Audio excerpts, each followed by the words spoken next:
Sveiki, šiandien pakalbėsiu apie Adobe Bridge programą. Ši programa ne tik tai puikia nuotraukų filtravimo programa, su kuria lengvai galėsite išsifiltruoti ir rasti savo norimas nuotraukas, jinai puikiai veikia kaip ir nuotraukų redagavimo programa. Apie ją nedaug kas galbūt kalba, tuo labiau labai mažai kas naudoja, net ir iš profesionalių fotografų. Dažniausiai yra pasirinkimas tarp Lightroom ir Photoshop programos, ypač jeigu įpratę dirbti su didesniais kiekiais nuotraukų, didesnėm fotosesijom, tai labai dažnai Lightroom būna pagrindinė programa, kurią naudoja tokiem darbam, bet tie, kas daugiau galbūt susipažinę su Adobe programom ir būtent su Adobe Bridge programa, tai dažniausiai naudoja ją kaip pagrindinę programą. Jinai puikiai atstoja iš esmės, kaip ir mano minėta Lightroom programą, bei turi papildomų labai gerų funkcijų, kurios leis lengvai ir patogiai susitvarkyti su dideliais kiekiais nuotraukų ir galėsite daug maloniau dirbti ir jas redaguoti. Tai visų pirma, šita programa, jinai parsiduoda kartu pakete perkant bet kurią kitą Adobe programą, kaip kad Photoshopą arba Photoshopą su Lightroomu užsisakant, jos atskirai užsisakinėti nereikia, tiesiog ją reikia įsidiegti į kompiuterį, tą padaryti galite tiesiog nueiti į savo Adobe Cloud programėlę ir paspaudę All Apps, jūs turėtumėte apačioj, kur yra Available in your plan, rast programą Adobe Bridge, jinai atrodo taip, BR, tokios raidelės, ir aš ją esu įsidiegęs, tai pas mane jau jinai iškart yra prie Installed skiltį. Ir kai ją įsidiegsit ir atsidarysit, jūs greičiausiai matysit panašų vaizdą, arba gali būti, kad tiesiog nematysit jokių nuotraukų iš pradžių. Kairėje pusėje su katalogais, tai yra jūsų kompiuterio katalogai ir jų tiesiog pagalba jūs galite nueiti į savo norimą katalogą, kur yra jūsų įkeltos nuotraukos. Ir iškart dešinėje pusėje matysit visą savo nuotraukų sąrašą.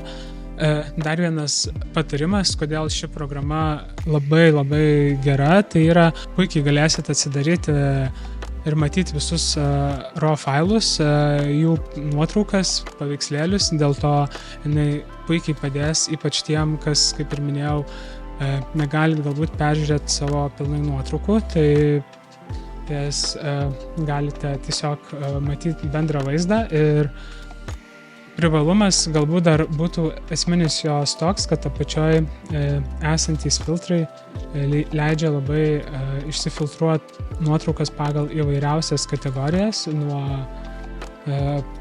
datos, kada jos buvo nufotografuotos, jeigu yra daugiau nuotraukų skirtinga data, iki skirtingų nustatymų, koks ISO buvo naudojamas fotografuojant, nuotraukos kokios buvo, ar portretai, ar landscape režimas, tai reiškiasi, ar buvo fotografuojamos jos stačiai, ar horizontaliai, bei galima netgi išsifiltruoti pagal diafragmą ar naudoto objektyvo nuotolį židinio. Tai yra labai platus asortimentas, tai tikrai gali padėti daug lengviau ir efektyviau susitvarkyti su dideliu kiekiu nuotraukų.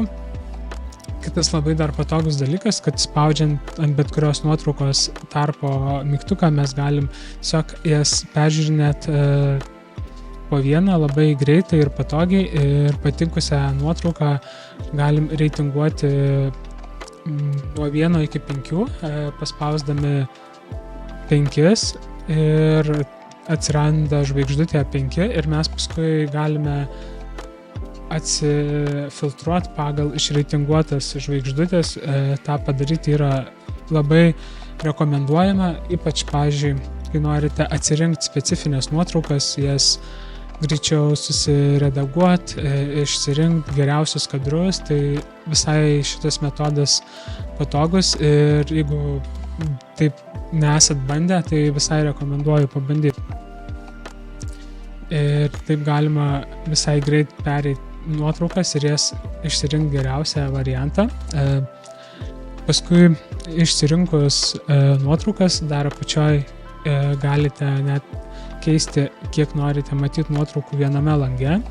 Galima visiškai prisiartinus ir jeigu didelis ekranas, tai visai puikiai matyti netgi taip nuotraukas, pasidarius, kad po 2 būtų vienoje eilutėje, galima ir daugiau.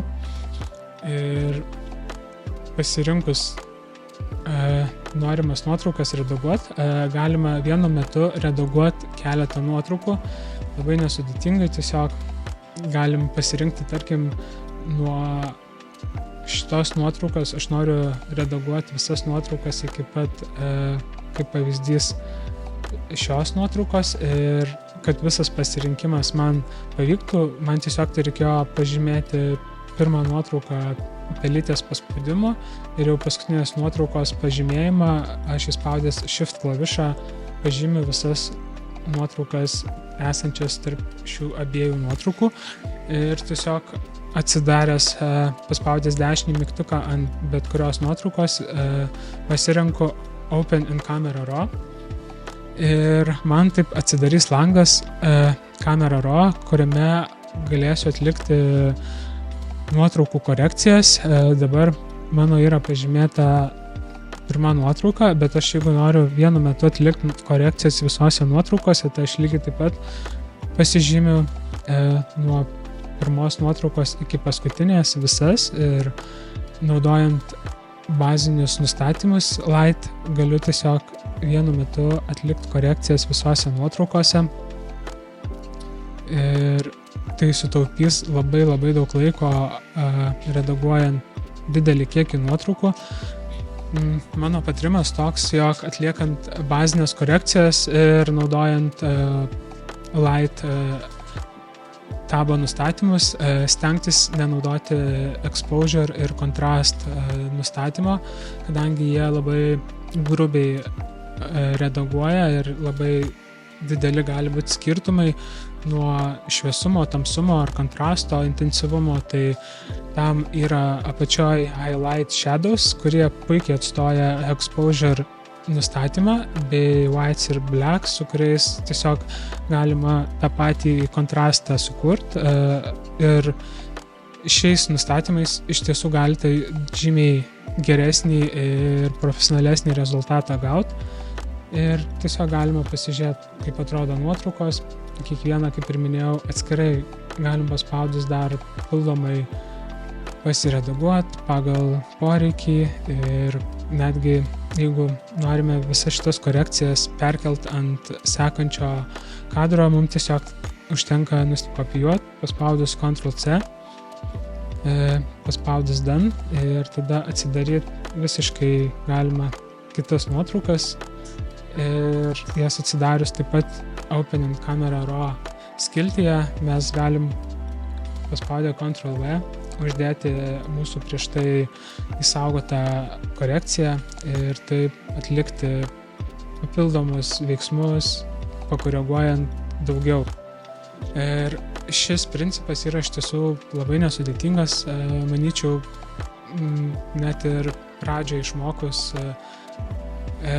juo naudotis tikrai galėsi daug padaryti nuotraukų korekcijų ir norimas visas nuotraukas mes paskui galim pasižymėti, kurias norim jau išsaugoti kaip nuotraukas, kaip ir minėjau, galim tuo pačiu principu pažymėti pirmą nuotrauką, tada paskutinę ir jos visos bus pažymėtos ir tada tiesiog paspaudus vėl dešinį mygtuką ir pasirinkti Export to, Custom Export ir nusistatyti šiuo atveju vietą, kurioje norite jas išsaugoti. Originaliai norės saugoti toj pačioj vietoj, kur jūsų yra nuotraukos, kurias redaguojat, bet rekomenduoju pasirinkti specifinį aplanką kažkurioj kitoj vietoj nuo jūsų originalų. Paspausit Browse ir pagal savo kompiuterio katalogą nurodysit vietą, kur norit išsaugoti. Taip pat rekomenduoju, aišku, dar susikurti aplanką, kuriame jos bus išsaugotos ir tiesiog tos nuotraukos paspaudus Start Export išsisaugos, dar apačioj rekomenduoju nueiti, kur Image Quality pasikelt iki 12, kad būtų aukščiausia kokybė. Išsaugant nuotraukas, pasirinkti JPEG formatą galit ir tada paspausti Start Export. Ir taip išsisaugosit koreguotas nuotraukas. Toj pačioj Bridge programai bus likę jūsų ir originalios nuotraukos, kurias atsiradus poreikiui galite bet kada dar pakoreguoti, pakeisti, patobulinti, daugiau kažko padaryti. Tai nors ir ką aš parodžiau, tai yra labai toks bazinis koregavimas naudojant šią programą, bet jinai tiesiog gali tikrai daug daugiau. Jinai iš principo, galima sakyti, atstoja pilnai, kaip ir minėjau, Lightroom programą, tai kituose epizoduose daugiau papasakosiu apie įvairiausias funkcijas, kurias galime atlikti naudojant Adobe Bridge ir Camera Raw koregavimo opcijas programai. Tai dėl to labai rekomenduoju sekti mano kanalą ir susitiksime kitame epizode. Iki.